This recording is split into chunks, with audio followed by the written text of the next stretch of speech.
దేవుని వాక్యంలో నుండి प्रभु के वचन में से परमेश्वरच्या वचनामधून పేతురు రాసిన మొదటి పత్రిక पेत्राचे पहिले पत्र पहला पत्रस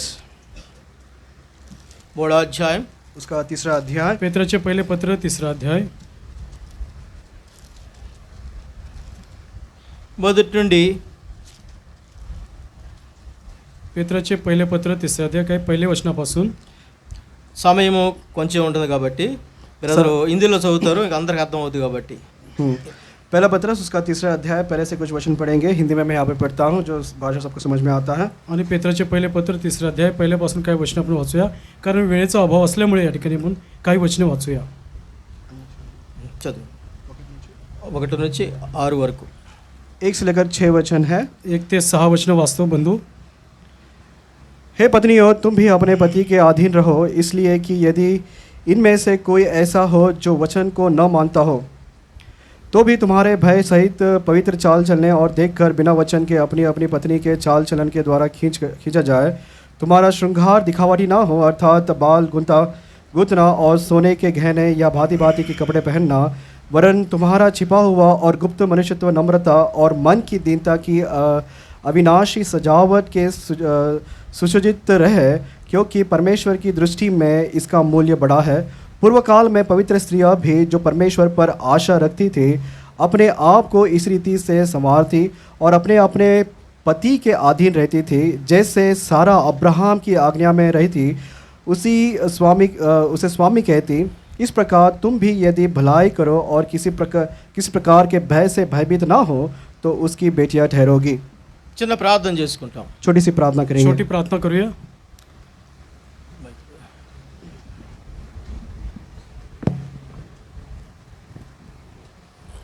మోకరించగలిగినంత మోకరించండి. जो कोई घुटने पर आ सकते हैं कृपया कर घुटने पर आइएगा. गुडघ्यावर जेवढे येऊ शकता गुडघ्यावर या. ప్రేమగల పరలోకపు తండ్రి, మీకు వందనాలు చెల్లించుకుంటున్నాం. మీ పాందరు సాగిలు పడుచున్నాం. మీ ప్రియకుమారుడు యేసుప్రభు నామను బట్టి మీకు వందనాలు. చదువు బాగానే మాకు ఆశీర్వాదకరంగా దీవెనకరంగా ఉంచండి. వినగల చెవి, గ్రహించే హృదయము, నీ ధర్మశాస్త్రంలో ఆశ్చర్యకరమైన సంగతులు మేము చూసినట్లు సహాయపడమని ప్రార్థిస్తుంటున్నాం. ప్రభా, మీ దాసుని మీ ఆత్మ అభిషేకించండి. కీర్తన 81:10, సామెతలు 25:11, హెజ్కేలును బట్టి యెషయా 59:21, యెషయా 16 కూడా జ్ఞాపకం చేసుకోమని ప్రార్థిస్తూ, నాయన రక్షణ లేని వారు రక్షించబట్టుకు, నాయన తొలగిపోయిన వాళ్ళు సరిచేయబడుటకు, ఆత్మీయంగా ఎదుగువారు నా ప్రభా వారు 30 అంతలుగాను 60 అంతలుగా 100 అంతలుగా ఎదుగునట్లు సహాయపడండి. అదేవిధంగా ప్రేమగల తండ్రి, నాయన మీ యొక్క సన్నిధి తోడుగా ఉంచమని ప్రార్థిస్తూ, ఆయన మేము యోగ్యమైన రీతిలో బల్లో పాలు పొందుటకు సహాయం చేయమని ఘనత మహిమ ప్రభావాలు ఆరోపిస్తూ యేసుప్రభు నామములో స్తుతించి ప్రార్థించి అడిగి వేడుకుంటున్నాం తండ్రి, ఆమేన్.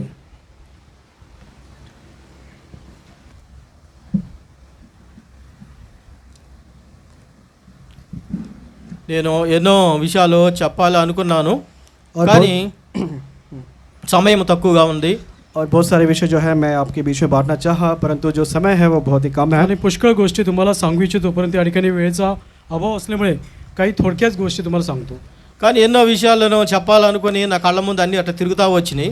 और बहुत सारे विषय आपके बीच में बांटना है, ये सारे बातें मेरे आंखों के सामने ऐसे ही आ रहे थे. आणि पुष्कळ गोष्टी तुम्हाला सांगावे असा सर्व काही शब्द माझ्या डोळ्यासमोर फिरत आहे. తీరా అన్నీ మరి గుర్తుకొచ్చిన తర్వాత మరి చివరికి వచ్చేటప్పటికి ఈ అధ్యాయం కనపడింది. और जैसे जैसे ये सारे विचार आ रहे थे, आखिरी में ये जो अध्याय है इसके विचार मेरे पास आणि अशा प्रकारचे विचार माझ्या मनात असताना शेवटी हा अध्याय पेत्राचे पहिले पत्र 3रा अध्याय माझ्या लक्षात आलं.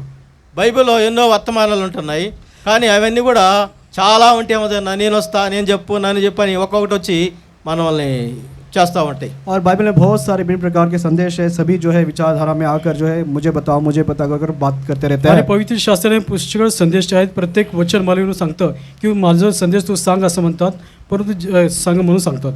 కానీ దేవుడు ఎన్ని వచ్చినా కూడా దేవుడు సంఘానికి ఏదైతే అక్కర ఉంటుందో దాని ద్వారా మాట్లాడటానికి దేవుడు బయలుపరుస్తూ ఉంటాడు. और कितने भी जो है इस प्रकार के संदेश और उसके विचार हो, परंतु परमेश्वर कलीसिया से क्या बात करना चाहता है, उसी बातों को, उसी विचारों को हमारे पास लेकर आता है. आणि पुष्कळ संदेश वचने आहेत, परंतु परमेश्वर मंडळीला कुठलंही वचन देऊ इच्छितो त्याचपर्यंत वचन आमच्या तोंडून निघते. ప్రస్తుత కాలంలో మనము మన జీవన విధానము లోకం యొక్క పోకడ బహు విపరీతంగా ఉంటుంది కాబట్టి వాక్యానికి లోబడేవాళ్ళు అనేకులు లేరు. और आजकल के जीवन के काल में हम देखते हैं जो संसार का जो जीवन का श्रेय है वो बहुत ही अलग है. इसके लिए उसके साथ हमारे जो विश्वासी को जीवन बनाना बहुत ही कठिनाई से भरा है. आजच्या काळामध्ये आपली जीवनशैली कशा प्रकारची आहे त्याच्यामुळे आपण वचनाच्या अधीन जीवन जगण्यास पुष्कळ वेळा आपण त्यापासून वंचित राहतो. దేవుని వాక్యానికి దేవుని మాటకి భయపడి లోబడే వాళ్ళు ఎవరో కొందరు ఉంటారు కానీ దాదాపుగా మరి లోకం యొక్క పోకడలో మరి విశ్వాసులు అనేవారు క్రైస్తవులు అనేవారు కొట్టుకొని పోతున్నారు. और कुछ लोग होते हैं जो बाइबल को पढ़ते हैं उसके अनुकरण जीवन बिताते हैं, लेकिन बहुत सारे ऐसे संसार के शैली में जो लोग ऐसे हैं जो इस संसार के साथ जो है अपने जीवन को भा लेते हैं. आणि काही थोडकी संख्या अशी असतात की परमेश्वर वचनावरती आधारित त्याच्याप्रमाणे जीवन जगतात, परंतु पुष्कळ जण या जगिक जीवनाच्या प्रवाहामध्ये वाहून जातात. అందుకనే దేవుని వాక్యములో మరి వేల సంవత్సరాల కిందటనే బైబిల్ గ్రంథంలో మరి యేసు ప్రభు శిష్యుడైనటువంటి పేతురు గారు మరి అపోస్తులైన పేతురు గారు 3వ అధ్యాయంలో ఈ ప్రస్తుత కాలాన్ని బట్టి ఆయన ముందుగానే వ్రాసి ఉంచినాడు. और इसलिए बाइबल में जो है हज़ारों साल पहले ही प्रभु के जो चेले हैं पतरस उनके द्वारा इस प्रस्तुत काल में होने वाले सारे जो संसार के बातें हैं इस पहले पतरस 3 अध्याय में लिखवाया है, वो हम देख सकते हैं. आणि प्रभू येशू ख्रिस्ताचा शिष्य पेशित पेत्र याने जीवनाच्या हजारो वर्षापूर्वी या जगामध्ये आजचा काळ कसा असेल याचं लिखाण या ठिकाणी केलं आहे 3ऱ्या अध्यायामध्ये. మొదటి పేతురు 3వ అధ్యాయంలో అటువలే స్త్రీలారా మీరు మీ స్వపురుషులకు లోబడి ఉండుడి, అందువలన వారిలో వాక్యమునకు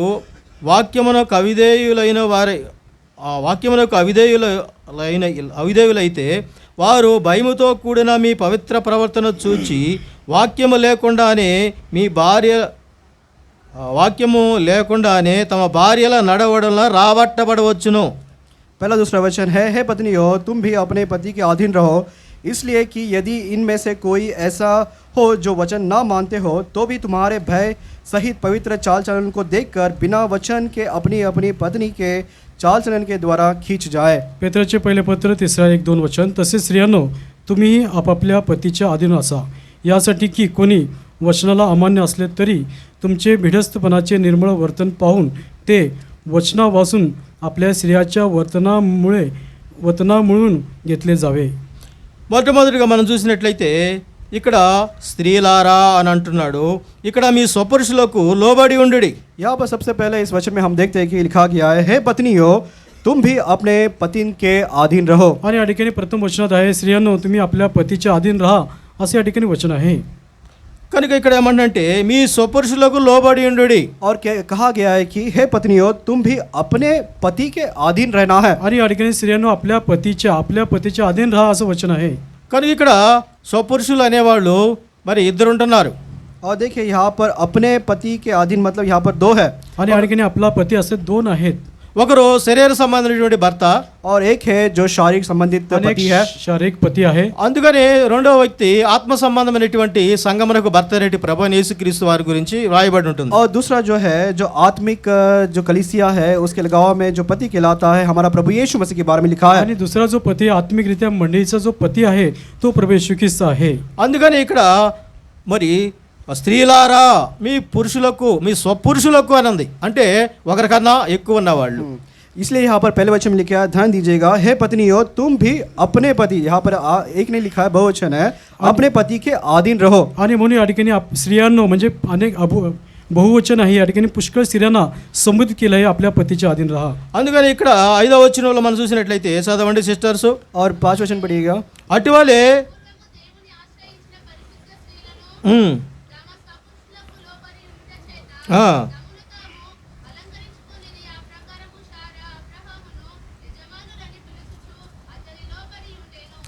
కనుక ఇక్కడ మనం చూసినట్లయితే ఇక్కడ 5వ వచనం చూసినట్లయితే అటువలే పూర్వము దేవుని ఆశ్రయించిన పరిశుద్ధ స్త్రీలను తమ స్వపురుషులకు లోబడి ఉండుట చేత తమను తామును అలంకరించుకునడి. यहाँ पर 5 में लिखा है, पूर्व काल में पवित्र सिया भी जो परमेश्वर पर आशा रखती थी अपने आप को इस रीति से संवारती थी और अपने पति के अधीन रहती थी. 5वं वचन आहे, कारण याप्रमाणे पूर्वी देवावर आशा ठेवणाऱ्या पवित्र स्त्रियाही आपापल्या पतीच्या अधीन राहून आपणास शोभित असत. కనుక నెంబర్ 1గా నీ శరీర సంబంధమైనటువంటి కనబడే నీ భర్తకు నువ్వు లోబడి ఉండాలి.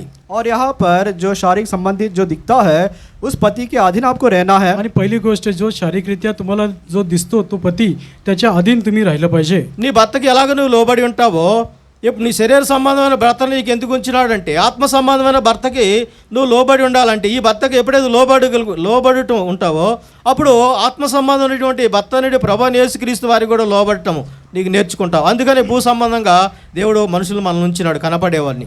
यहाँ पर जब जो भौतिक संबंधित जो पति है, जब उसके अधीन में रहना, जब पत्नियाँ सीख जाती है, और इसका मतलब ये होता है कि जो आत्मिक पति है उसके अधीन भी जो है आप धीरे धीरे उस आज्ञाकारिता को और उसके अधीन में आप रहते हो. इसलिए यहाँ पर ये वचन को लिखा आणि गया म्हणून या है. ठिकाणी शारीरिकरित्या जो तुमचा पती आहे त्याच्या अधीन राहण्याचं जेव्हा तुम्ही शिकाल, तेव्हा तुमचा स्वर्गीय पती जो आहे त्याच्या अधीन राहण्याचं तुम्ही सहजरित्या शिकू शकता.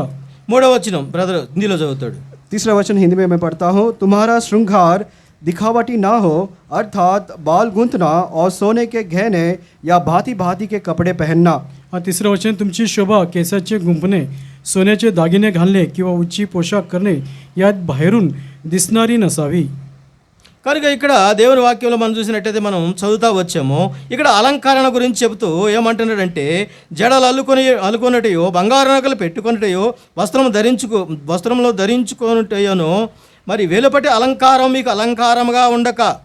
और यहाँ पर हमने बहुत सारे वचन पढ़े हैं. इसमें तीसरे वचन में प्रत्येक लिखा है, तुम्हारा श्रृंगार दिखावटी ना हो, अर्थात बाल को गुंथना और सोने के गहने या भांति भांति के कपड़े पहनना. तुम्हारा छिपा हुआ और गुप्त मनुष्यत्व, नम्रता और मन की दीनता की अविनाश सहज सुजावट हो करके लिखा गया है. आणि या ठिकाणी तुमची शोभा जी आहे, केसाचे गुंफणे, सोन्याचे दागिने असे नसावे, तर मनुष्याची अविनाशी शोभा आंतरिक अविनाशी असावी.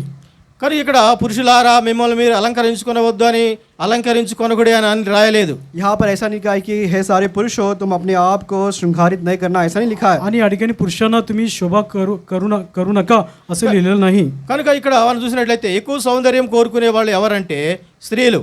और यहाँ पर देखते हैं कि ज़्यादा सुंदरता की चाह कौन रखता है, वो बहनें स्त्रियाँ होती है. आणि अधिक सुंदर दिसावं किंवा असावं अशी इच्छा कोण बाळगतात, तर बहिणी बाळगतात.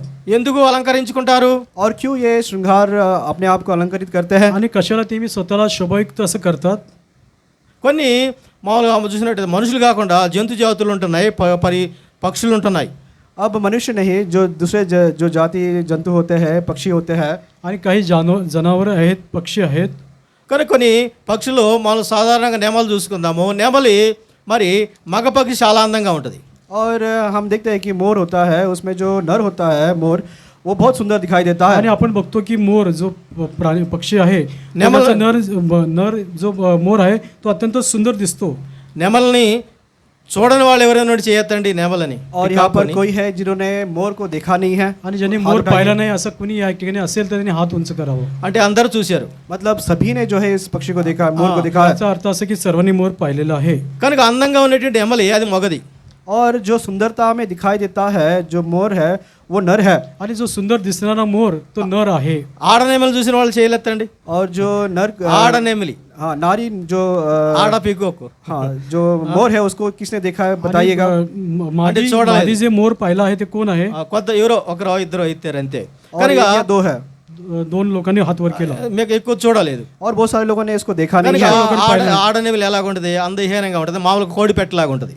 और देखिए जो मादा मोर होती है वो एक जो मुर्गी है उसके जैसा ही छोटा पक्षी के समान दिखाई देता आणि है. मादी मोर कसा असतो, कोंबडी सारखं त्याची असते स्थिती. మగనెమలి ఎందుకు అంత అందంగా ఉంటుంది?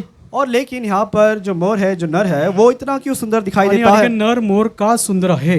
ఆడనెమలి ఆకర్షించే దాని కొరకు. और जो मादा जो मोर है उसको आकर्षित करने के लिए ये जो नर मोर है इतना सुंदर वहाँ पर दिखाई देता आणि है. त्या नर मोराकडे ती मादी आकर्षित व्हावी यासाठी तो नर मोर जो आहे तो सुंदर असा आहे.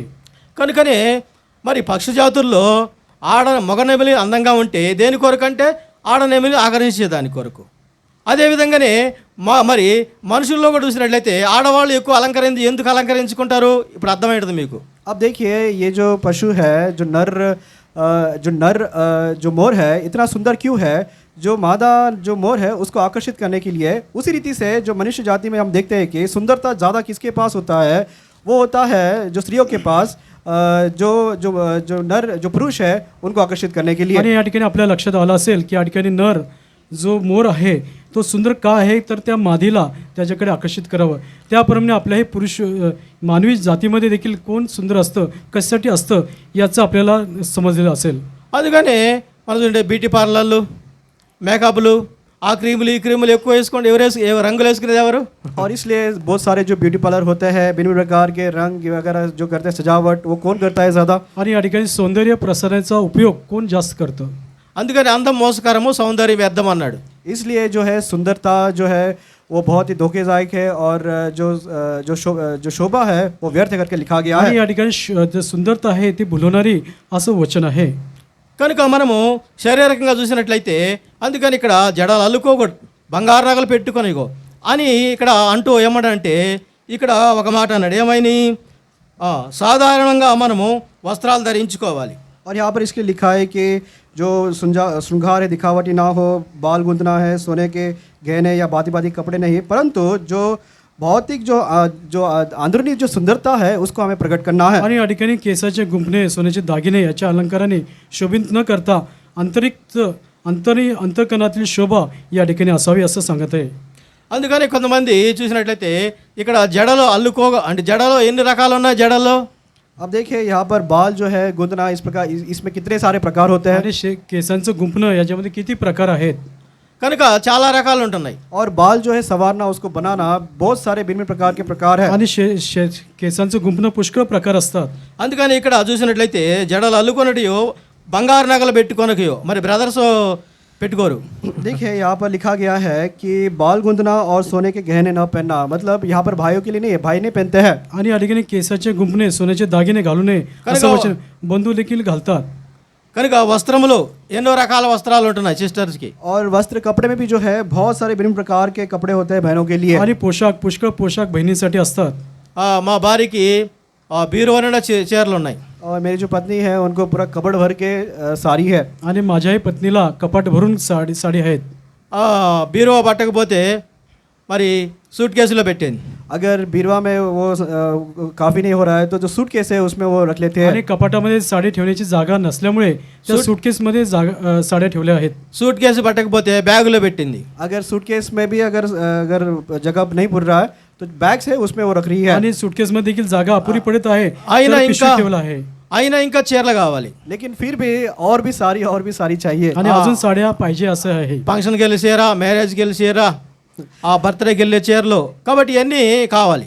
और फंक्शन को जाने के लिए एक साड़ी, और किसी का विवाह में जाना साड़ी, किसी के बर्थडे फंक्शन में जाना है तो एक नया साड़ी. आणि वेगवेगळ्या कार्यक्रमासाठी वेगवेगळी साडी पाहिजे अशी इच्छा आहे. ఆ చీరల యొక్క షాప్ తీసుకొచ్చి వాళ్ళు ముందు పెట్టినా కూడా వాళ్ళకి తృప్తి ఉండదు.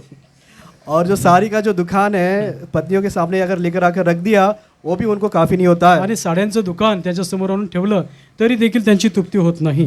అందుకని పూర్వకాలంలో మనం చూసినట్లయితే వాళ్ళు తినడానికి తిండి లేక, కట్టుకోవడానికి వస్త్రం లేక వాళ్ళు ఏదో ఒక చీర కట్టుకునేవాళ్ళు. और इसके लिए पूर्व काल में देखते हैं कि खाने के लिए खाना नहीं होता था, पहनने के लिए कपड़े नहीं होता था, तो इसके लिए कुछ ना कुछ जो है एक कपड़े वस्त्र में जो है अपने आप के जीवन काल को बिताते आणि थे. पूर्वीच्या काळामध्ये लोकांची अशी परिस्थिती होती, खाण्यास अन्न नसे आणि लेण्यास वस्त्र नसे, एकच जोडी वस्त्र असे. అందుకనే ఆ రోజుల గురించి కాదు కానీ దేవుడు ఈ రోజులలో తినడానికి అన్ని సమృద్ధి ఉన్నది, కట్టుకోవడానికి సమృద్ధి ఉన్నది, బంగారాలు కొనుక్కోవడానికి సమృద్ధి ఉన్నది. కనుకనే ఈ దినాల్లోనే అలంకరించుకోవడం ఎక్కువైపోయింది. और उन दिनों को अगर छोड़े तो आज के दिनों में हम देखते हैं कि जो श्रृंगार करने के लिए जो विभिन्न प्रकार के सोने हैं, विभिन्न प्रकार के कपड़े हैं, और वस्त्र धारण जो है अलग अलग है जो आज के दिनों में उपलब्ध है, और ज़्यादातर जो है आज के दिनों में देख पाते हैं. आणि आजच्या काळामध्ये पुष्कळ असा आहार आहे, पुष्कळ अन्न सामग्री आहे, आणि वेगवेगळे अलंकार करणे, सोने घालणे, केसांचे गुंफणे वेगवेगळ्या अलंकाराने आज शोभित करत आहेत. కనుక ఈ దినాలు అప్పుడు అందుకనే మరి పూర్వకాలంలోని అంటే ఈ దినాలు గురించి మరి ముందుగానే దేవుడు ఎరిగినాడు కాబట్టి పేదరు ద్వారా మరి జడలు అల్లుకొనటయో, బంగారు నగలు పెట్టుకొనటయో, మరి ఆ వస్త్రములు ధరించుకొనటయో అనేటువంటి మాట అది పై అలంకారాన్ని మనం ఎక్కువ ప్రాధాన్యత ఇస్తున్నాడు మనుషులు. और यहाँ पर जो है ये बातों को जानते हुए परमेश्वर ने बहुत ही पहले से ही पतरस के द्वारा इस बात को लिखवाया है कि आज के दिनों में जो बाल गूंथना, सोने और गहने और भांति भांति के कपड़े पहनना वो बहुत ज़्यादा हो रहा है, और इस बात को जो है हमें परस्पर इस वचन के द्वारा करना नहीं है, इसकी भी समझ को हमको देता है। आणि या ठिकाणी आपल्याला पूर्वीच्या काळामध्ये आजच्या काळाविषयी त्या ठिकाणी वचन लिहिलेलं आहे. केसांचे गुंफणे, सोन्याचे दागिने घालणे, अशा प्रकारे या ठिकाणी केवळ आपण बाहेर दिसणारी शोभा आपण स्वतःला अलंकारित करत असतो, परंतु आंतरिक शोभा आपण करत नाही. అందుకైతే పురుషులు అనుకుంటారు వాళ్ళ గురించి చెప్తున్నారు, మా గురించి ఏం కాదులే అనుకుంటున్నారు. अब यहाँ पर जो पुरुष है, जो भाई बेटे हैं, वो लोग सोचते होंगे कि ये सारे बहनों के लिए बता रहे, हमारे लिए कुछ नहीं है. आणि या ठिकाणी बसलेले बंधू पुरुष जे असा विचार करत असतील, केवळ स्त्रियांना म्हणजे बहिणींना सांगितले, आम्हाला नाही.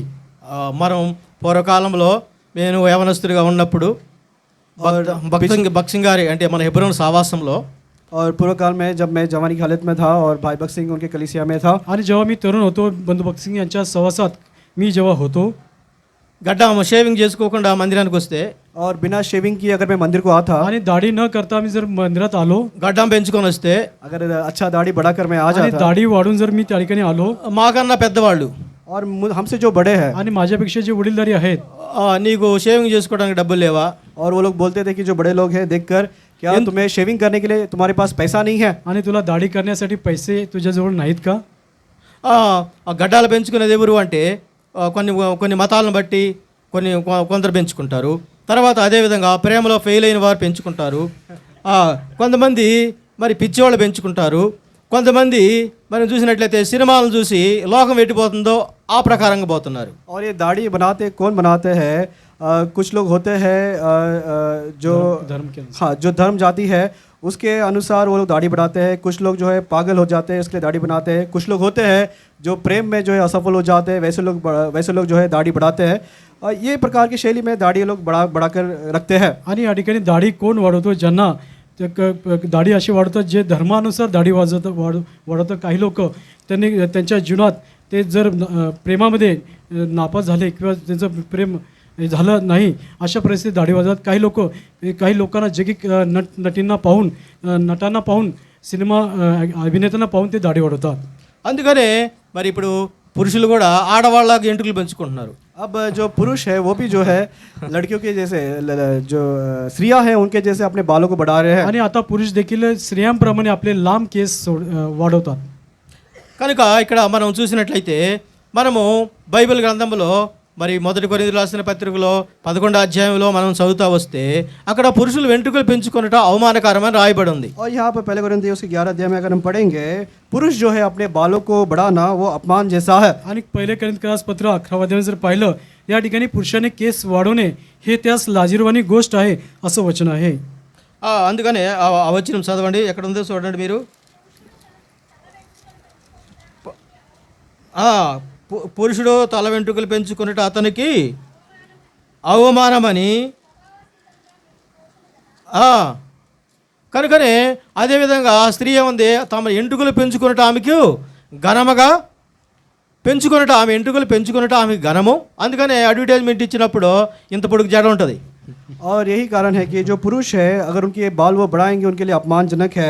अगर वही स्त्रियां अगर अपने बाल को बढ़ाते हैं उनके लिए वो एक आदर की बात है. इसके लिए बहुत सारे एडवर्टाइजमेंट में जो है इस प्रकार के बड़े बड़े बालों को दिखाते दर्शाते हैं. आणि या ठिकाणी पुरुषाने जर केस वाढवणे हे त्याला लाजिरवाणी गोष्ट आहे, परंतु स्त्री आपले केस लांब राखते तर तिच्याविषयी अत्यंत वैभवयुक्त अशी तिची गोष्ट आहे. त्यामुळे जेव्हा जाहिरात दाखवली जाते तेव्हा त्या स्त्रीचे लांब सडक असे केस असतात.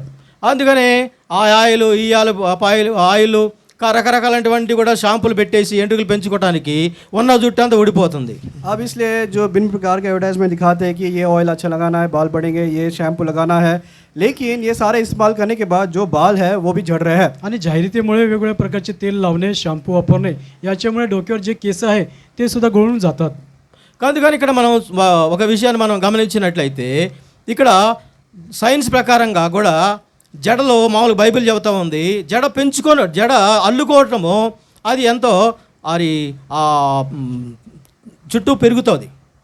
జుట్టు పెరిగేదిగా ఉంటుంది జడాల్లోకుంటే. अब देखिए यहाँ पर गूंथना, बाल को गूंथना जो है, विज्ञान में भी जो है इस बात को बताते हैं कि अगर गूंथ कर बाल रखेंगे तो बाल जो है वो बढ़ते हैं. आणि या ठिकाणी केसाचं गुंफणं, जेव्हा केस गुंफलं जातं त्याच्यामुळे सायन्स देखील सांगतं की त्याच्यामुळे केसाची वाढ होते. జడ అల్లేటప్పుడు మొత్తం మా పూర్వకాలంలో మా అమ్మ వాళ్ళు, మా చెల్లెలు వాళ్ళకి జడలు అల్లేటప్పుడు వాళ్ళు పెద్ద పెద్ద ఎండుకులు ఉండేటప్పుడు వాళ్ళని షాంపూలు పూసేవాళ్ళు కాదు, ఏ రకరకాల కెమికల్కి సంబంధించిన ఆయిల్ పూసేవాళ్ళు కాదు. సహసిద్ధంగా కుంకుడుతోటి పోసుకున్నప్పుడు పెరిగినాయి. వాడు జడ అల్లినప్పుడు వాళ్ళు ఒక మాట చెప్పేవాళ్ళు, ఏమని, మొత్తం జడ గట్టిగా అల్లితే మరి చివర ఎంట్రుకలు ఉంటాయి కొసలు, దాన్ని మడతేసి లబ్బరి పెట్టి గట్టిగా పెడితే దానికి గాలి తగలకుండా దుమ్మి ధూళి పడకుండా ఉన్నందువల్ల ఆ ఎంట్రుకలు పెరుగుతాయి. और हमारे जो पुराने जो काल में जो माता है या फिर जो बहन है, जब वो अपने बालों को गूंथते थे, बनाते थे, तो उस समय में जो ऐसे प्रकार के शैम्पू या भिन्न प्रकार के ऑयल नहीं थे, लेकिन वो गूंथने के द्वारा आखिरी का जो छोर है उसको वहाँ पर ठीक से बांधने के द्वारा जो धूल मट्टी है वो नहीं आता है. इसके द्वारा क्या होता है, इस शैली में बाल जो है अच्छे रीति से बढ़ते हैं. आणि पूर्वीच्या काळामध्ये जेव्हा आमची आई बहीण जेव्हा केस त्यांचे गुंफणे करताना, ते गुंफणे करत असताना त्यावेळेस कुठल्या प्रकारचं तेल, कुठले शॅम्पू न वापरता त्या ठिकाणी नैसर्गिकरित्या ते झाडांची फळे वापरून त्याच्याद्वारे त्यांचे लांब केस असतात, शेवटी जेव्हा गुंफून झाल्यानंतर शेवटी जे बारीक केस असतात त्या ठिकाणी ते पुन्हा गोल करून त्या ठिकाणी लबर लावलं जात असे. అందుకనే ఈ రోజులలో చూసినట్లయితే చాలా పొడుగు జడలు కనపడవు, అంది చిన్న చిన్న జుట్టే, వాళ్ళు ఎంత పూసినా కూడా ఇవన్నీ ఊరిపోతూనే ఉంటాయి కానీ పెరగటం వల్ల. इसके लिए आज के दिनों में देखते हैं कि बहुत सारी स्त्रियां हैं, उनके लंबे बाल नहीं होते हैं. कारण क्या है, भिन्न प्रकार के इस प्रकार के ऑयल शैम्पू लगवा कर जो है उनके बाल झड़ रहे हैं, वो छोटे छोटे बाल में रह जा रहे हैं. आणि म्हणून आजच्या काळामध्ये लांब केस आपण पाहू शकत नाही, कारण त्याच्या मागचं कारण काही वेगवेगळ्या प्रकारचे शॅम्पू, तेल वापरणे, त्यामुळे अगदी बारीक केस आहेत. కనుక బైబిల్ ఒక మాట చెబుతా ఉంది చూడండి, మనము చూసినట్లయితే మీ స్వపురుషులకు లోబడి ఉండుడి అంటే స్వపురుషులు అంటే ఎవరెవరు? इसलिए यहाँ पर बाइबल में लिखा गया है, हे पत्नियों तुम भी अपने पतियों के अपने पति के अधीन रहो. आणि या ठिकाणी पवित्र शास्त्र वचन आहे, आपल्या पतीच्या अधीन असा या ठिकाणी वचन आहे. ఎవరు చెప్పండి? और कौन है बताइए? మీరే చెప్పాలి. पती आप ही कोण बताना आहे? है. सांगा. ఎవరు? ఆకలి అవుతుందా? भूक लागली आहे का? दो बातें बताया गया था अपने पति के विषय में. आणि दो बात है. पती कనుక दोन प्रकारचे पती आहेत. कोण? లేవియాకాండంలోకి రండి, 10వ అధ్యాయం 6వ వచనం చదవండి. लेवी व्यवस्था 10 अध्याय उसका 6 वचन पढ़िएगा. लेवी पुस्तक 10:6 वचन. लेवी की पुस्तक उसका 10 अध्याय उसका 6 वचन तेलुगु में कोई पढ़िएगा. लेवी पुस्तक 10 अध्याय 6 वचन कोणतरी तेलुगू भाषेत वाचा.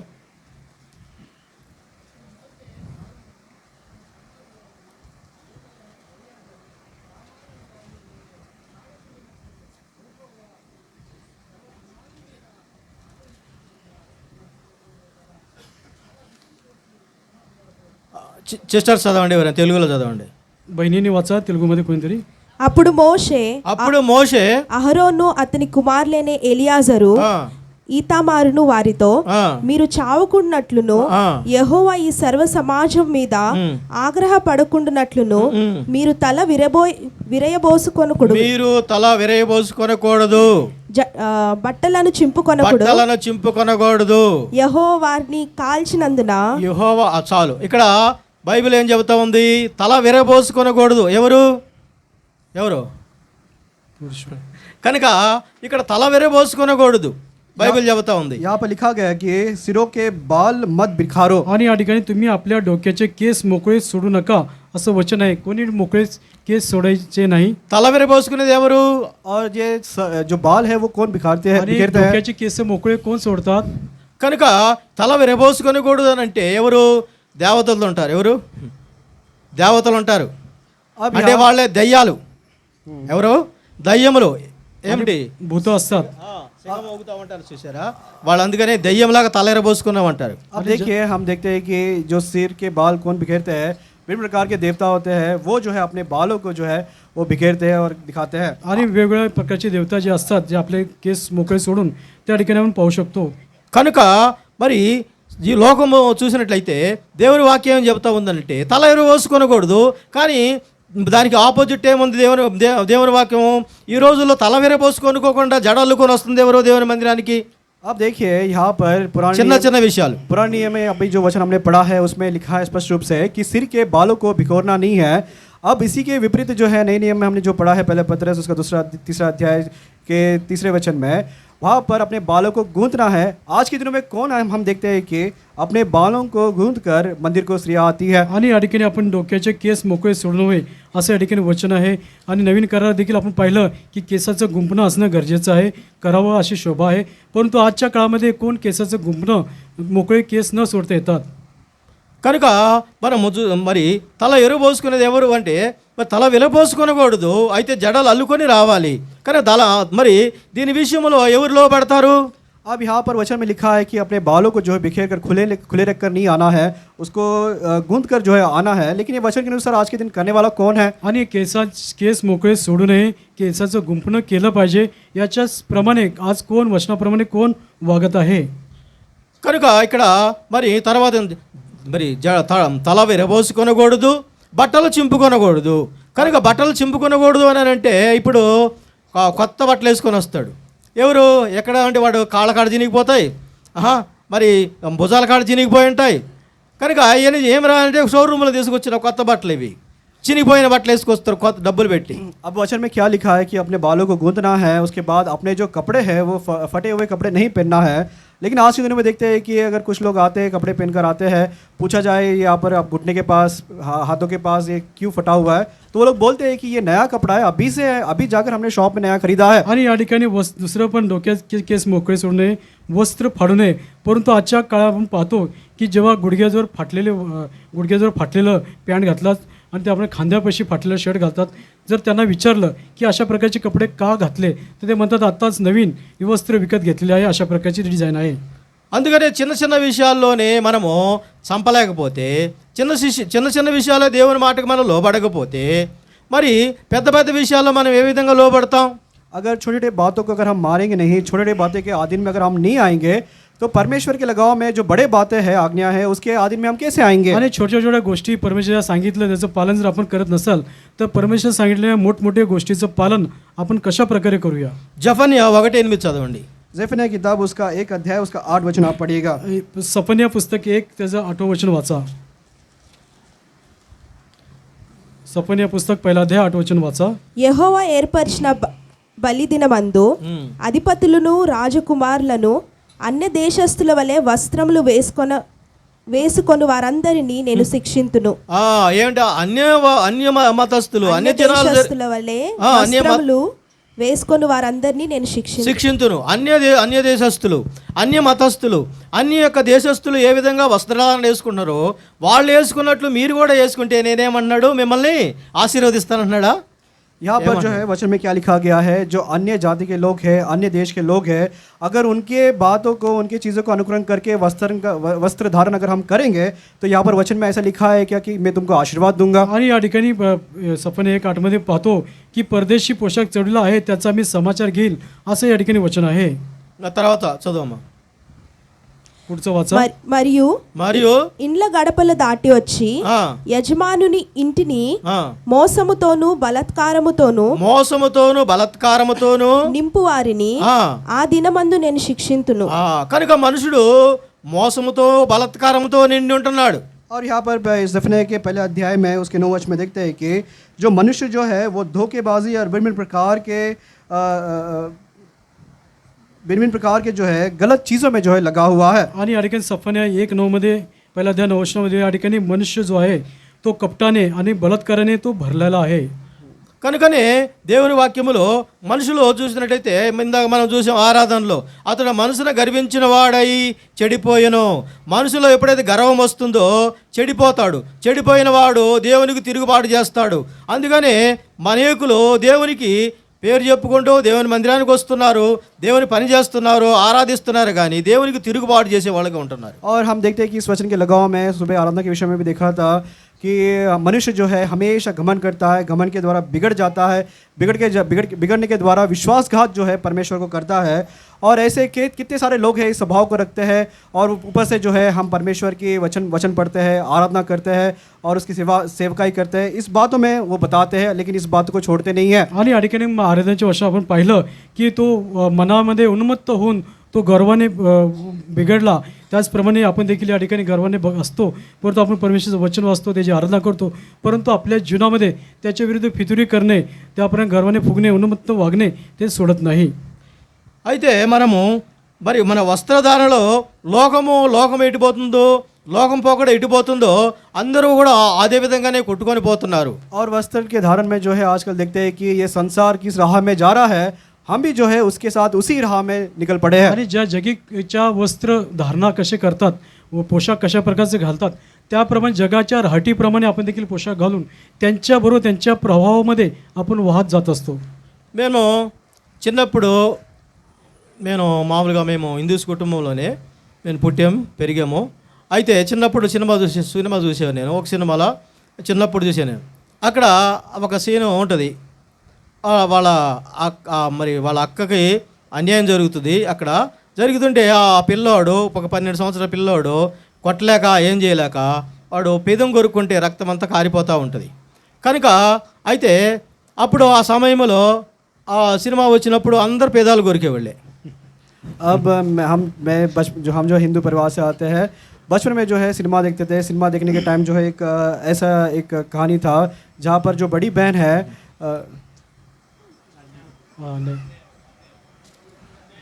हाँ क्षमा चाहता हूँ, उसकी जो बड़ी बहन है उसका अन्याय हो रहा था.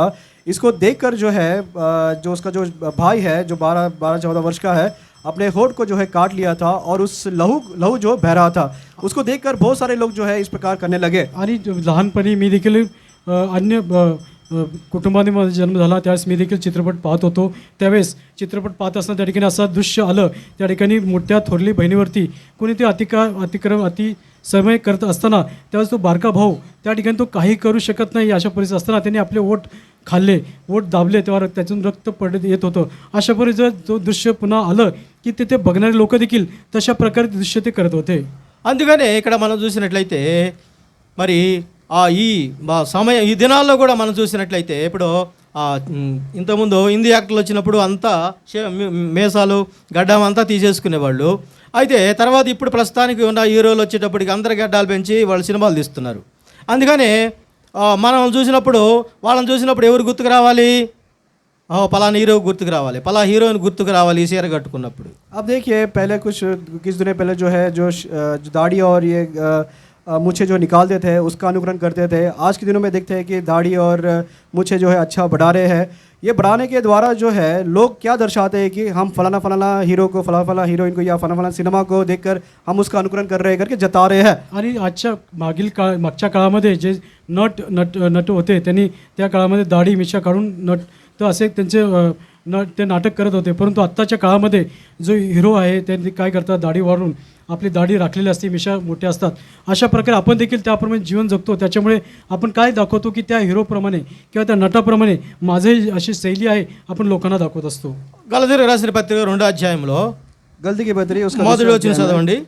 మొదటి 1-2 వచనాలు చదవండి. गलती करास पत्र पहिला अध्याय त्याचे 2 वचन वाचा. गलती की पत्री उसका पहला अध्याय पहले 2 वचन पढ़िएगा. गलती करास पत्र पहिला अध्याय 2 वचन वाचा. 2వ వచనం చదవండి. दूसरा वचन पढ़िएगा. दुसरा वचन वाचा. నాతో కూడానున్న సహోదరులందరూ గలతీయలోనున్న సంఘములకు శుభమని చెప్పి రాయినది, తండ్రి అయిన దేవుని నుండి మన ప్రభు అయిన యేసుక్రీస్తు నుండి మీకు కృపయు సమాధానము కలుగునుగాక. మన తండ్రి అయిన దేవుని చిత్త ప్రకారము క్రీస్తు మనలను ప్రస్తుతపు దుష్ట కాలములో నుండి విమోచింప. 2వ అధ్యాయం గలతీయులకు రాసిన పత్రిక 2వ అధ్యాయం 2వ వచనం. दूसरा अध्याय उसका दूसरा वचन है. गलती करास पत्र दूसरा अध्याय दूसरा वचन. దేవదర్శన ప్రకారమే వెళ్ళి తిని, దేవదర్శన ప్రకారమే వెళ్ళి తిని, మరియు నా ప్రయాసము వ్యర్థమవునేమో లేక వ్యర్థమైపోయినదేమో అని నేను అన్యజనులలో ప్రకటించుచున్న సువార్తను వారికి ప్రత్యేకముగా ఎన్నికైన వారికి విశుద్ధపరిచితిని. అయినను నాతో కూడానున్న చాలు. ఇక్కడ చూసినట్లయితే దేవదర్శన ప్రకారమే వెళ్ళి తిని, మరియు కనుక ఇక్కడ మనం చూసినట్లయితే దేవదర్శన ప్రకారమే వెళ్ళినారు. ఎవరు? ఆది అపోస్తలులు దేవదర్శన ప్రకారమే వెళ్ళి తిని. और दूसरे वचन में लिखा है कि ईश्वरीय प्रकाश में वो गए हैं. कौन गए हैं? जो प्रेरित लोग हैं वो सारे परमेश्वर के दर्शन में वो आगे गए हैं. आणि या ठिकाणी मला प्रकटीकरण झाल्याप्रमाणे मी गेलो. या ठिकाणी कोण गेले आहेत प्रकटीकरणाप्रमाणे? पूर्वीच्या काळातील प्रेषित जे आहेत ते त्यांच्या प्रकटीकरणाप्रमाणे ते गेले आहेत. కనుక ఇప్పుడు ఈ దినములో ప్రస్తుతము మరి మన పూర్వీకులు అపోస్తుల్లో దైవ దర్శనం ప్రకారం వెళితే ఇప్పుడు దూరదర్శనం ప్రకారం వెళ్తున్నది జనం. अब देखिए हमारे जो पूर्वज है, जो सारे प्रेरित है, वो परमेश्वर के उस प्रकाश में, ईश्वरीय प्रकाश दर्शन में आगे गए हैं. लेकिन आज के दिनों में देखते हैं कि सारे लोग जो है ये दूरदर्शन है, उसके अनुकरण, उसके दर्शन में है. आणि या ठिकाणी आपले जे पूर्वी प्रेषित होते ते देवाच्या दर्शनाप्रमाणे प्रकटीकरणाप्रमाणे गेले, परंतु आजच्या काळामधले जे आहेत ते सर्व दूरदर्शनच्या प्रकटीकरणात चालले आहेत. అర్థమైందా దూరదర్శన్ అంటే? अब दूरदर्शन जब बोल रहे हैं हम, आपको समझ में आया क्या इसका दूरदर्शन मतलब है? तुमच्या लक्षात आलं आहे का? దూరదర్శన్ పోయింది, ఏం దర్శనం వచ్చింది? अब दूरदर्शन సెల్ चला ఫోన్ गया. దర్శనం ప్రకారం వెళ్తున్నారు లోకం. अब दूरदर्शन चला गया. अब क्या कर रहे हैं? सेलफोन के अनुसार जो है ये संसार चल रहा आणि है. दूरदर्शन वाहिनी निघून गेली आहे, आता मोबाईल फोनच्या दर्शनाद्वारे चालत आहेत. ఇక్కడ ఒక ఇంట్లో మరి ఇద్దరు భార్యాభర్తలు టీచర్స్. और एक घर में जो है पति पत्नी दोनों टीचर्स हैं. आणि एका घरामध्ये पती पत्नी दोघे शिक्षक आहेत. ఆ టీచర్స్ అక్కడ వాళ్ళిద్దరూ స్కూల్ చెప్పేవాళ్ళు. టీచర్స్ పిల్లలందరికీ ఒక దేవుడే మీకు ప్రత్యక్షమైతే మీరు ఏం కోరుకుంటారు అని మీరు జవాబు రాయండి అని చెప్పి పిల్లలందరికీ చెప్పారు. और टीचर ने जो है सारे जो शिक्षक है, वहाँ पे बच्चे हैं, उनको बताया अगर परमेश्वर तुमको प्रकट होगा तो तुम क्या उसके पास से चाह रखोगे, क्या मांगोगे, उसके बारे में आप पूरा लिखना कर बताया. आणि या ठिकाणी त्या शिक्षकाने त्यांच्या विद्यार्थ्यांना असा प्रश्न केला, जर परमेश्वर तुमच्या समोर प्रकट झाला त्यावेळेस तुम्ही त्याच्याकडून काय मागाल असा प्रश्न त्यांना सांगितला आणि तुम्ही ते उत्तर लिहा असं त्यांना सांगितलं. కనుక దేవుడు ప్రత్యక్షమైనప్పుడు మీకు ఏం కోరుకుంటారని చెప్పినప్పుడు వాళ్ళు ఒక్కొక్క విధంగా వాళ్ళు రాసుకుంటూ వచ్చారు. కానీ అక్కడ ఒక మరి ఆ క్వశ్చన్ పేపర్ చదువుతూ ఉంటే ఆ టీచర్ గారు కన్నీళ్ళు పెట్టుకుంటున్నాడు. अब बहुत सारे जो प्रश्न हैं, ये प्रश्न का उत्तर बहुत लोगों ने लिख कर दिया कि ईश्वर तुम्हें प्रकट होगा तो तुम क्या मांगोगे. तो एक पेपर आया, उत्तर आया, वो पढ़ते पढ़ते हुए ये जो शिक्षक है, टीचर है, वो भावुक हो गई, वो रो रही थी देखकर. आणि या ठिकाणी त्या जेव्हा शिक्षकाने प्रश्न सांगितला आणि विद्यार्थ्यांनी उत्तर लिहिलं आणि त्या उत्तरपत्रिका जेव्हा शिक्षक वाचत होते तेव्हा ते वेगवेगळ्या प्रकारची उत्तर होते, परंतु जेव्हा एक उत्तरपत्रिका ती त्या शिक्षकाने वाचलं तेव्हा त्यांच्या डोळ्यातून अश्रू येऊ लागले. కనుక ఆ పత్రిక చదువు ఏడుస్తుంటే ఆమె కూడా తన భార్య, ఇద్దరు టీచర్స్ కాబట్టి ఎందుకంటే ఏడుస్తున్నావో ఏమైంది అని చెప్పి అడిగినప్పుడు మరి ఆయన జవాబు చెబుతున్నాడు. ఇక్కడ మనం ఆయన చదువుతూ మరి నేను ఒక అమ్మాయి రాసింది ఏమని అంటే, నేను సెల్ ఫోన్గా పుట్టిస్తే దేవుడు నాకు అంతే చాలు అని చెప్పి రాసింది అని చెప్పి తన భార్యకి చెప్పాడు. अब ये जो पति है, जो टीचर है, एक लड़की ने जो है उसके जवाब में परमेश्वर प्रकट होगा तो क्या मांगोगे, तो लड़की ने क्या लिखा उसमें जवाब में कि परमेश्वर जो है मुझे सेलफोन कर बनाएगा तो मेरे लिए काफ़ी है. ये बात को लिखा और पति रो रहा था. इसको देखकर पत्नी ने जब पूछा तो यही बात पत्नी को उसने बताया. आणि त्या ठिकाणी शिक्षक जो पती आहे तेव्हा पत्नीने विचारलं, तुम्ही का अश्रू गाळता, का रडतात. तेव्हा त्या पतीने सांगितलं की एका मुलीने अशा प्रकारे उत्तर लिहिलं आहे, जर माझा जन्म मोबाईलच्या रूपामध्ये झाला तर मला बरं होईल. जेव्हा परमेश्वर मला प्रकट होईल मी त्याचं अशा प्रकारचं मागणं मी त्या परमेश्वराकडे मागेल, म्हणून मी या ठिकाणी रडत आहोत असं उत्तर आपल्या पत्नीला त्यांनी दिलं आहे. ఆ సెల్ ఫోన్గా నేను ఎందుకు పుట్టాలని చెప్పి నేను అనుకుంటున్నానంటే, మా నాన్నగారు ఉదయంనే లేచి సెల్ ఫోన్ చూస్తాడు, మా నాన్నగారు ఉదయమే లేచి సెల్ ఫోన్ శుభ్రం చేస్తాడు, దానికి ఏదైనా బాగలేకపోతే దాన్ని ఏదైనా రిపేర్ అయితే వెంటనే రిపేర్ చేయించుకొస్తాడు. కాబట్టి ఎప్పుడు కూడా మా నాన్నగారు ఫోన్తోనే ఉంటాడు. అందువల్ల నేను ఫోన్గా పుడితే బాగుంటుంది అని చెప్పి నేను దేవుని కోరుకుంటాను అన్నది. अब ये लड़की ने जो है वहाँ पर इस प्रकार उत्तर लिखा था कि अगर मुझे कुछ मांगना है तो मैं मोबाइल जैसा जन्मना चाहती हूँ. क्योंकि कारण उसके नीचे लिखती है, मेरा जो पिताजी है सुबह उठते उठते मोबाइल देखता है, पूरा दिन भर मोबाइल में ही रहता है, उसके साथ ही रहता है. अगर वो ख़राब भी हो जाए तुरंत जाकर उसको रिपेयर भी करवाता है. तो ये सारे बातें बोलते हुए उसका वर्णन वो कर रही है. आणि त्या मुलीने त्याच्या खाली अशा प्रकारे उत्तर लिहिलं की मोबाईलच्या रूपांतरामध्ये माझा जन्म का व्हा याचं मागचं कारण हे की सकाळी उठल्यावर माझे वडील ते मोबाईल फोन बघत असतात, त्याला स्वच्छ करत असतात, चांगल्या प्रकारे त्याची काळजी घेत असतात. जर तो मोबाईल बिघडला लगेच त्याला दुकानात नेऊन त्याची दुरुस्ती करतात, त्याची काळजी घेतात. त्याच्यामुळे माझा जन्म मोबाईलच्या रूपात व्हावं अशी माझी इच्छा आहे. అది రాసినది ఎవరండి అని అడిగింది భార్య. అడిగినప్పుడు భార్య చెబుతుంది, అది రాసింది ఎవరో కాదు మన పాపే. अब देखिए पत्नी ने जब पूछा कि पति को कि कि ये जो लड़की है, ये लड़की जो उत्तर लिखी है, ये लड़की कौन है?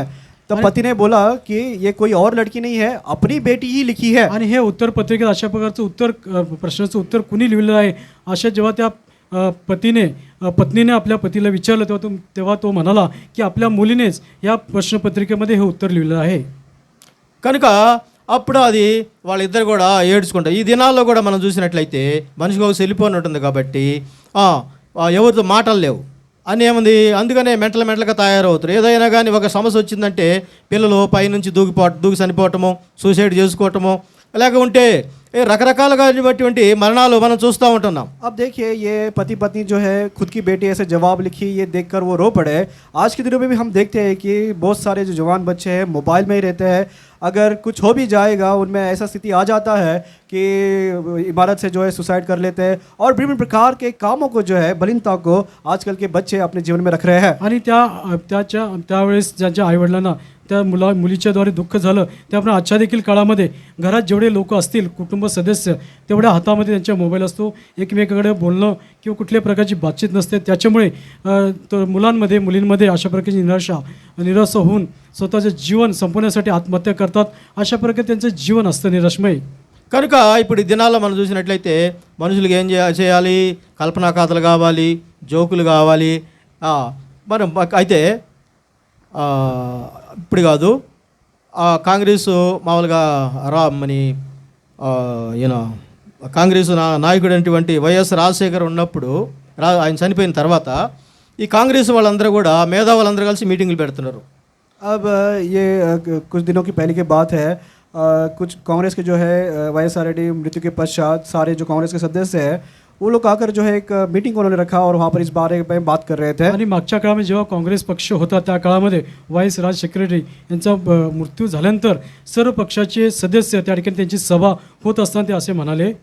అతడు మరి అందరూ కూడా మంచి తీవ్రంగా ఆలోచిస్తూ దేవుని మరి వాళ్ళు ఆ మీటింగ్ గురించి ఆలోచిస్తూ తీవ్రంగా ఉంటే ఈ మరి ఇప్పుడున్నటువంటి ప్రస్తుతం ఉన్నటువంటి రాహుల్ గాంధీ నిద్రపోతున్నాడు.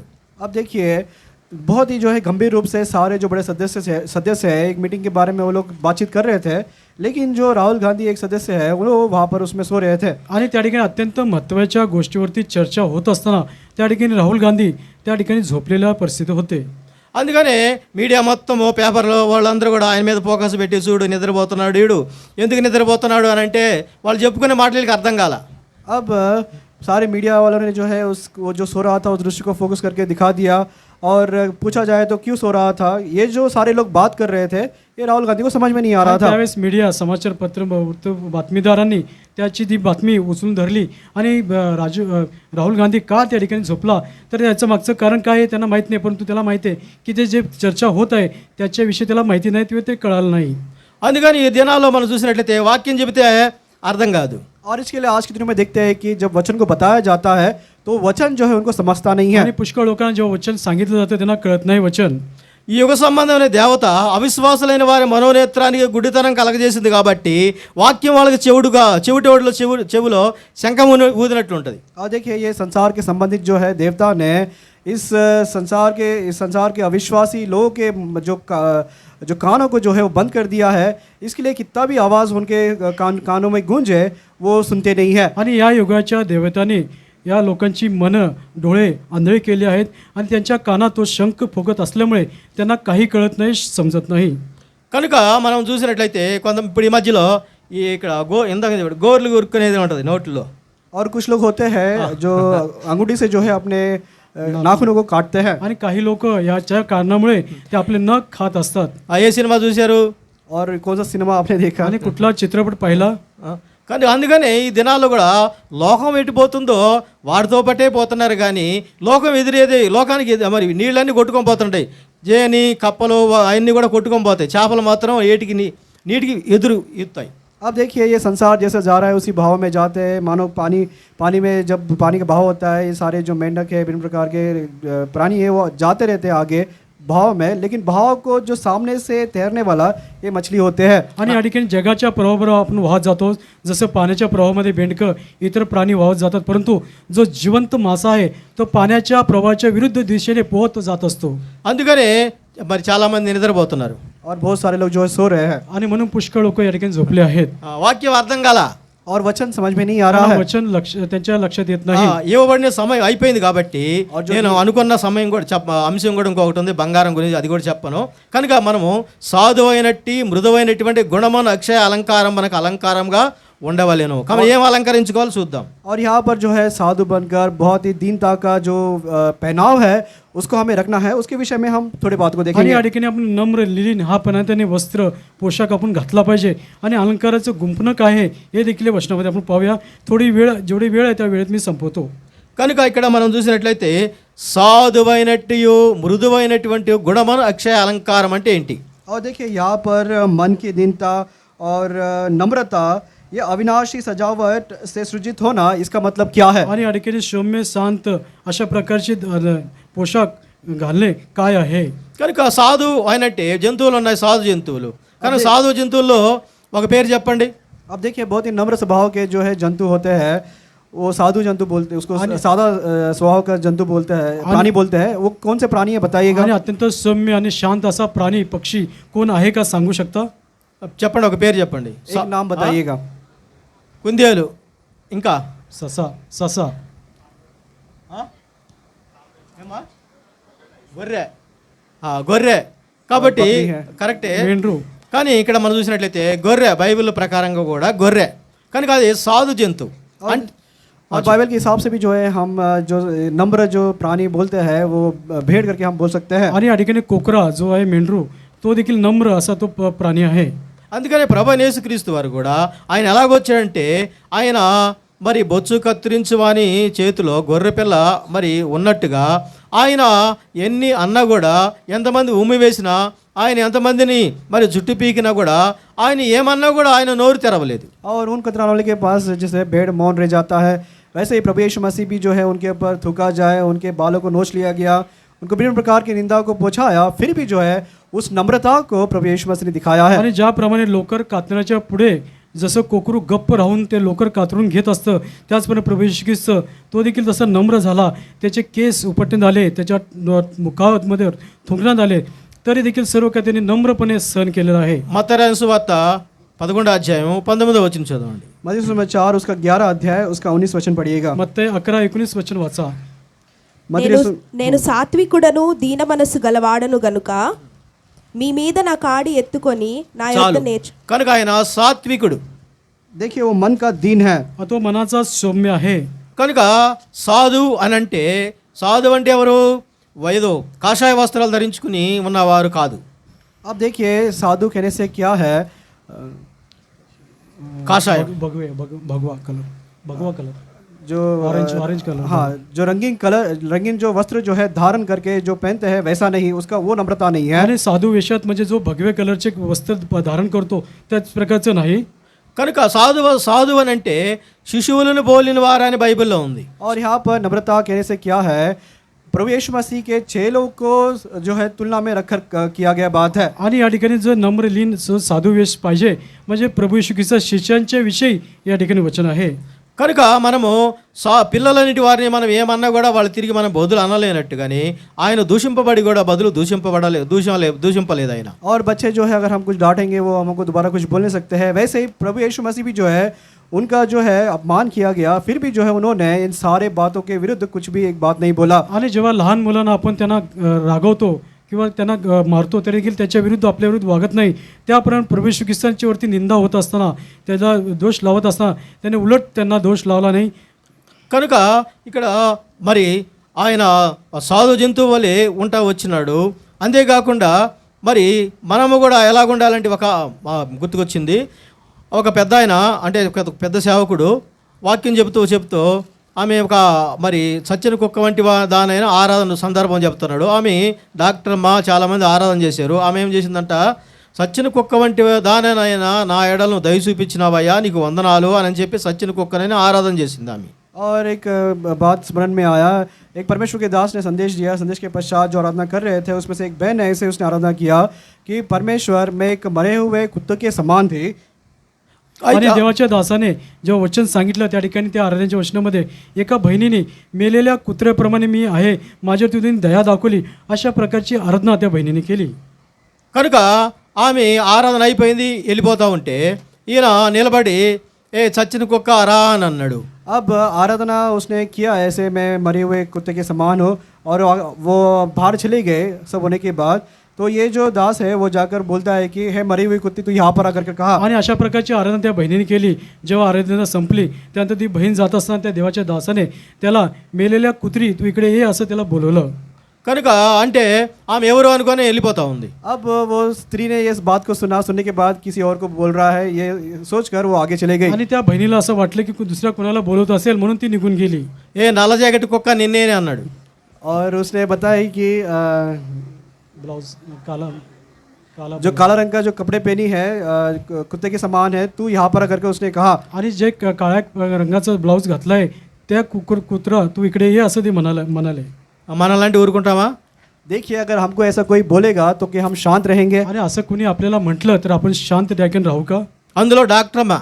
और उसमें जो है जिसने आराधना की स्त्री थी वो डॉक्टर है. आणि ते डॉक्टर आहे ती बहीण. కనుక ఆమె లేచి ఆమె ఇంగ్లీష్లో మాట్లాడుతూ ఆమె టాకింగ్ పవర్ చూసి నువ్వేం మనిషివయ్యా నువ్వు ఇంత పెద్దోడు అయ్యింటే నన్ను అంత పెద్ద మాట అంటావా అని చెప్పి ఆయన మీదకి కోపం పడింది ఆమె. और ये जो बहन है उसको इंग्लिश आता है, तो इंग्लिश में उसने उस भाई पर जो है गुस्सा किया कि इतना बड़ा होने के बाद भी तुम ऐसे ऐसे बातों को क्यों कर रहे हो.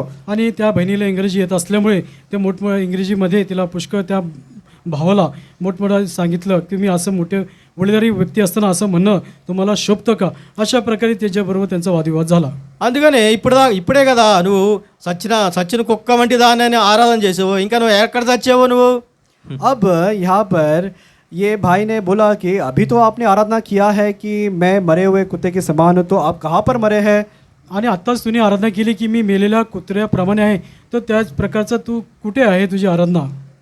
అయితే అదేవిధంగానే మనం కూడా చూడండి సాధువైనటువంటిది అంటే మనం దూషింపకూడదు ఎవరిని కూడా. इसलिए हम भी जो है इस नम्रता को दीनता को रखना है, किसी को भी जो है किसी प्रकार से दोष नहीं लगाना है. आणि मन आपण देखील सौम्य राहिलं पाहिजे, आपण देखील दुसऱ्याला दोष लावू नये. అందుకని రాజు అనే ఉజ్జియా మృతి 8 సంవత్సరాన అప్పుడే నువ్వు ఆ దైవ దర్శనాన్ని చూడగలుగుతావు. अब राजा जिस साल में मरा उजिया उसके पश्चात ही वो परमेश्वर का जो ईश्वरीय दर्शन प्रकाश है आप देख पाओगे. आणि राजा मरण पावला त्याच वर्षी प्रभूचं दर्शन तुम्हाला होऊ शकतं. కథగా మృదువైనది. देखिए जो मधुर है, आणि आपल्या बोलणं मधुर आवाज असला पाहिजे.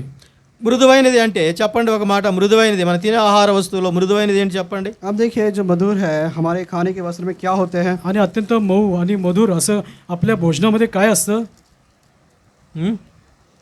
మీరు ఒక్కసే 8 సెకండ్ ఆలోచించండి. और आप थोड़ा समय लीजिएगा और विचार कीजिएगा क्या हो एक सकता क्षण है. तुम्ही विचार करून सांगा. నిద్రపోద్ది. तुमची झोप उडेल. आपका जो नींद है वो भी उड़ जाएगा. ఏనగా అది ఎప్పుడు గడ్డగట్టదు కదా. ఎన్నపూస ఏంటి సమయం లేదు కాబట్టి ఎన్నపూస ఏమవుతుందంటే కొంచెం వేడి తగలంగానే కరిగిపోతుంది. కరిగింది ఏం చేస్తే రుచినిస్తుంది. देखिए जो मक्खन होता है वो जैसे उसको కరుగుతుంది, రుచినిస్తుంది, టేస్ట్. वो जैसे उसको आग देते हैं तो वो पिघल जाता है और अपने को स्वाद देता है. आणि आपण पाहतो की तूप जे आहे ते घट्ट झालेलं असतं, पण जसं त्याला ऊब लागते किंवा त्याला ऊब लागते त्याच्यामुळे तो वितळलं जातं. वितळल्यामुळे चवदार असं ते आपल्याला स्वाद तो देतो, चव देते.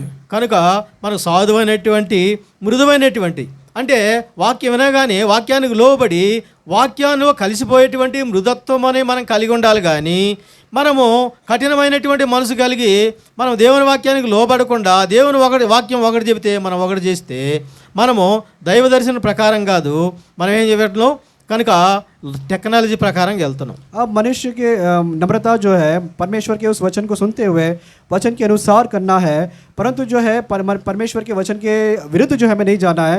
और आज के दिन में देखते हैं कि ये जो टेक्नोलॉजी है उसके अनुसार हम आगे जा रहे हैं. आणि आपल्या जीवनामध्ये देखील मऊ आणि मधुर असं जीवन असलं पाहिजे, वचनानुसार आपण जीवन जगलं पाहिजे. परंतु आपण वचनाच्या विरुद्ध जीवन जगतो आणि आजच्या सध्याच्या तंत्रज्ञानाप्रमाणे आपण त्याच्या दिशेकडे वाहत असतो.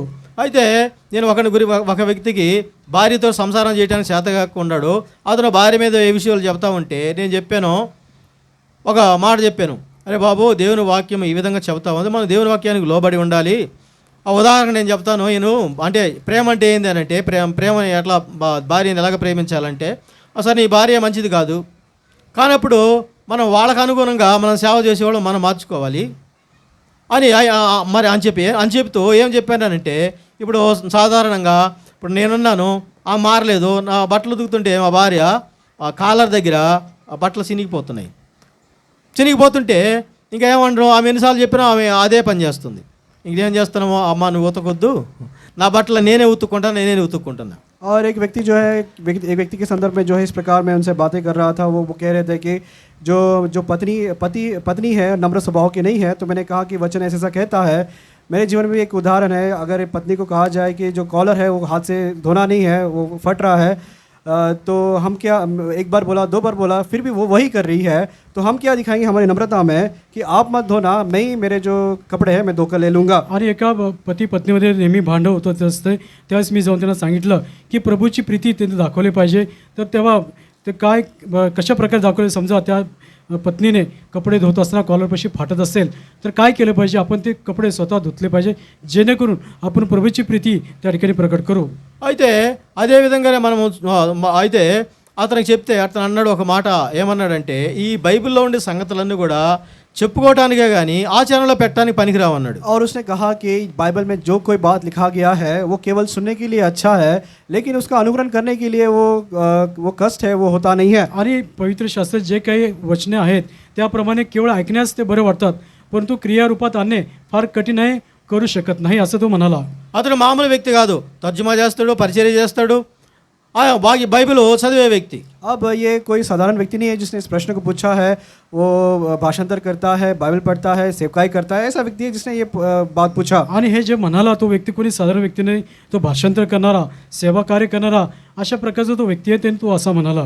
అందుకనే అతను అన్నాడు, అన్న అంటే నేను అన్నాను, నువ్వు బైబిల్ చదవటం వేస్ట్, నువ్వు మందిరానికి వెళ్ళటం వేస్ట్, కాబట్టి నువ్వు తర్జుమా చేయటం కూడా వేస్ట్ అని చెప్పి నేను చెప్పాను. और मैंने कहा कि भाई अगर आप ऐसा बोल रहे हैं वचन के बारे में, तो आप जो सेवकाई कर रहे हैं, जो भाषांतर कर रहे हैं और जो आप वचन पढ़ रहे हैं, ये सारे आपके लिए व्यर्थ होगा. आणि अशा प्रकारे तो म्हणाला. तेव्हा मी म्हणालो, तुम्ही भाषांतर करता, सेवाकार करता आणि सर्व देवाची कामं करता, परंतु हे सर्व काही तुम्ही असं वागण्यामुळे हे सर्व काही व्यर्थ आहे असं मी त्याला म्हणालो. నెల తిరగక ముందే, డిసెంబర్ నెలలో అన్నాడు, జనవరి నెలలో నెల తిరగక ముందే యాక్సిడెంట్లో చనిపోయినాడు. अब दिसंबर महीने में जो है इसने इस बात को कहा था और वाद विवाद किया था, और 1 महीने के बाद ही जो है जनवरी में अंत में ही उसका एक्सीडेंट होकर वो मृत्यू पाया. आणि डिसेंबर महिन्यामध्ये अशा प्रकारचं बोलणं झालं, तो माझ्याशी असं म्हणाला, परंतु तो जानेवारीच्या महिन्यामध्येच त्याचा अपघातामध्ये मृत्यू झाला. కనుక మనం బలలో పాలు పొందబోయి మనము నీ ఇంకా రక్షణ మారు మనసు లేకుండా నీవు జీవిస్తుంటే దేవుడు నిన్ను ఇప్పుడే హెచ్చరిస్తున్నాడు, నిన్ను పలకరిస్తున్నాడు, నా కుమారుడా, నా కుమార్తె, నీ జీవితం సరి చేసుకొని బలలో పాలు పొందు. इसलिए मेज में भालने से पहले परमेश्वर हम सभी से यही बात कर रहा है, सवाल करता है कि अगर आपने अब तक मन फिराव नहीं किया है तो अभी समय है कि परमेश्वर के पास जो है अपने मन को फिराना है. आणि आताच आपण मेजमध्ये भाग घेणार आहोत. जर आपली मनं परिवर्तन बदलले नसेल तर आताच परमेश्वर आपल्याशी बोलत आहे की तो आताच वेळ आहे, आपलं मन आपण बदलूया, आपलं जीवन नीटनेटकं करूया. వెలుపట అలంకరణ చేసుకుంటే మనుషులు చూస్తారు, మనుషులను పడగొడతావు. అదే విధంగానే లోపల అలంకరణ చేసుకుంటే దేవుడు చూస్తాడు, దేవుడు మెచ్చుకుంటాడు. और भौतिक रूप से अगर जो है आप श्रृंगारित होंगे तो आप मनुष्य को गिरा सकते हैं, लेकिन जब आप आंतरिक रूप से अंदर से ही अगर उस सुंदरता को, श्रृंगार को आप आत्मिक रूप से रखोगे तो आप परमेश्वर को संतुष्ट कर पाओगे. आणि तुम्ही बाहेर केसाचं गुंफणं अलंकार घालणे याच्याद्वारे तुम्ही लोकांना आकर्षित करू शकता, परंतु तुम्ही आंतरिक शोभा जर तुम्ही कराल तर परमेश्वर तुमच्याकडे तुम्ही आकर्षित कराल. అందుకనే బ్రదర్స్ కూడా బాడీ స్ప్రే కొడతారు. ఎందుకు కొడతారు అని అంటే, ఒక అడ్వర్టైజ్మెంట్ ఇచ్చారంట, మీరు కానీ బాడీ స్ప్రే కొడితే అమ్మాయిలందరూ మీ అమ్మటే వస్తారని చెప్పి ఒకడు అడ్వర్టైజ్మెంట్ ఇచ్చారు. और भाई भी जो है बहुत सारे पुरुष वो स्प्रे को मारते हैं, सेंट मारते हैं. तो एक एडवर्टाइजमेंट में है जहाँ पर उसने एक लड़के स्प्रे मारता है तो सारी लड़कियाँ उसके पीछे आते हैं, दिखाते हैं. आणि या ठिकाणी बंधू देखील बॉडी स्प्रे मारतात. याच्या कारण काय, एका जाहिरातीमध्ये असं दाखवलं, जेव्हा पुरुष स्प्रे मारतो तेव्हा सर्व मुली त्याच्याकडे आकर्षित होतात. అందుకని ఆ వ్యక్తి నా ఎమ్మట ఎవరు రావటం లేదు మీరు చెప్పారు కానీ కాబట్టి అని చెప్పి ఆ కంపెనీ మీద కేసు వేసాడు. अब एक व्यक्ति है इस एडवर्टाइजमेंट को देखकर जो है उसने स्प्रे लेकर लगा लिया. लगाने के बाद कोई भी जो है लड़कियां उसके पीछे नहीं आई, तो उसने क्या किया, कंपनी के पास कोई मेरे पीछे नहीं आए हैं, तो तो उसने उसके ऊपर केस कर दिया। आणि या ठिकाणी अशा प्रकारे त्याने व्यक्तीने तो बॉडी स्प्रे वापरला, त्याच्यामुळे त्या कुठलीही मुली त्यांच्याकडे आकर्षित झाले नाही, त्याच्यामुळे त्या कंपनीची जाहिरात खोटी आहे म्हणून त्याच्यावरती त्याने खटला भरला. కనుక మనం కూడా బలలో పాలు పరీక్ష చేసుకొని గత సంవత్సరం దేవుడు కాపాడాడు, మరొక సంవత్సరంలోనికి 2వ నెలలోకి 3వ ప్రభు దినంలోకి తీసుకొచ్చాడు కాబట్టి మరి దేవుడు మనల్ని సజీవులుగా ఉంచినాడు. और परमेश्वर के मेज में जब आते हैं हम अपने आप को परीक्षा करना है, क्योंकि परमेश्वर ने पिछले साल पूरा संभाल कर रखा है और इस दूसरे महीने के तीसरे त्यौहार को परमेश्वर ने उसके घर में हमको लेकर आया है. आणि वर्षभर आपल्याला सांभाळलं आहे. या नवीन वर्षात देखील आपण पदार्पण केलं आहे. 2 महिने या ठिकाणी सरत आहे आणि याच्यामुळे आपण या ठिकाणी आपलं जीवन नीटनेटकं करूया. కనుక మనము చివరిగా 11వ అధ్యాయము కొరింథీయులకు రాసిన మొదటి పత్రిక 28వ మరి 11వ అధ్యాయం 28 మరి బ్రదర్ చదువుతాడు కాబట్టి మీ అందరూ కూడా కలిసి చదవండి. इसलिए पहले कुरिन्थी की पत्री उसका 28, 29, 32 వరకు. पहले कुरिन्थी की पत्री उसका 11 अध्याय उसका 28 से लेकर 32 तक जो है हम यहाँ पर हिंदी में पढ़ेंगे. करिंथियरास पहिले पत्र 11 अध्याय 28 ते 32 वचन या ठिकाणी बंधू हिंदीमध्ये वाचतील. इसलिए मनुष्य अपने आप को जांच ले और इस रीति से इस कटोरे में से खाए और इस कटोरे में से पिए, क्योंकि जो खाते पीते समय प्रभु की देह को न पहचाने वो इस खाने और पीने से अपने ऊपर दंड लाता है. इसी कारण तुम में बहुत से निर्बल और रोगी है और बहुत से सो भी गए हैं. यदि अपने आप को जांचते तो दंड पाते, परंतु प्रभु हमें दंड देकर हमारी ताड़ना करता है, इसलिए कि हम संसार के साथ दोषी न ठहरे. కనుక మనం పరీక్ష చేసుకొని మనం ఎవరు పరీక్షించుకోకూడదు, కానీ మనమే పరీక్షించుకుంటే మన పాపం కనపడుతుంది, సరి చేసుకొని బలలో పాలు బంధం. అందుకే దాన్ని కప్పుకొనగా ఒప్పుకుని విడిచిపెట్టుకునేవాడు కనికరింపబడతాడు. इसलिए हम हमारे पापों को जो है परमेश्वर के पास मान लेंगे, दूसरे को यहाँ वहाँ जांचना नहीं है, क्योंकि जो कोई अपने पापों को मान लेता है बिना छिपाए वो परमेश्वर के उस दया को करुणा को पाता है. आणि म्हणून आपण स्वतःची परीक्षा स्वतः करूया, इतरांची परीक्षा आपण करू नये, स्वतःची परीक्षा करूया. आपण आपल्या अपराधावरती पाकर न घाता आपण त्याची कबुली करूया, जेणेकरून आपण एक रीतीने मेजामध्ये भाग घेऊया. మోకరించండి, కళ్ళు మూసుకోండి, ప్రార్థన చేసుకుందాం. सभी घुटनों पर आएगा, आंखें बंद कीजिएगा, हम प्रार्थना में प्रवेश करेंगे. आणि सर्वांनी डोळे बंद करा, गुडघ्यारी आपण प्रार्थना करूया.